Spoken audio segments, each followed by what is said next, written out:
The Brian Mudd Show is on News Radio 610 WIOD. We've been talking about the Ukrainian war, the Russian war in Ukraine.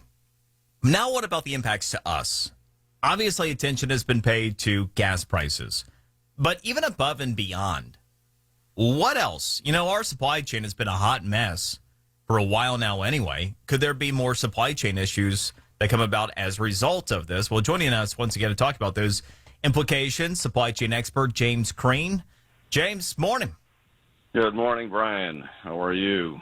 Well, I'm doing well, but I hope it's going to remain that way. What do you make of this? Are we going to have additional problems?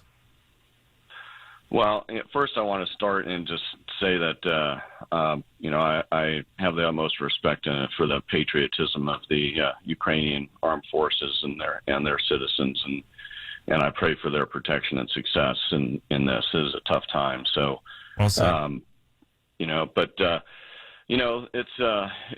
challenging. You know, we have a very global supply chain, and these things are definitely going to have impacts. You mentioned oil, and that's of course the oil and gas are the number one impact, and it's also it's where of course Putin has leverage particularly on Europe, but it's also where we have leverage on him. If when oil prices are low, he loses a significant amount. 39% of his federal budget comes from oil. So that's the big ticket item. But also, you know, Russia has 10% of the global copper reserves, and it supplies 10% of the world's nickel, which is used in stainless steel and EV batteries, and they have, you know, platinum, aluminum, titanium. All of those are probably, you know, raw materials that are going to be impacted by this war. So,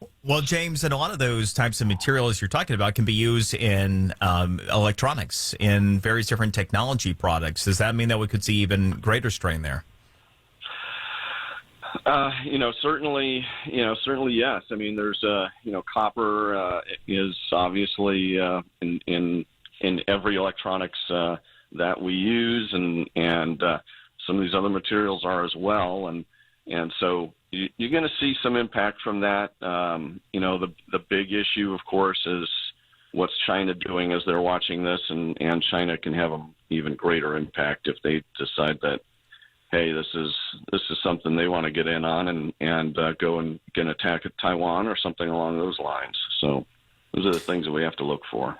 Well, gotcha. James, I appreciate the update, and hopefully this gets resolved quickly, and with the big Ukrainian win, we get on with it. Yeah, that's from your lips to God's ears, Brian, for sure.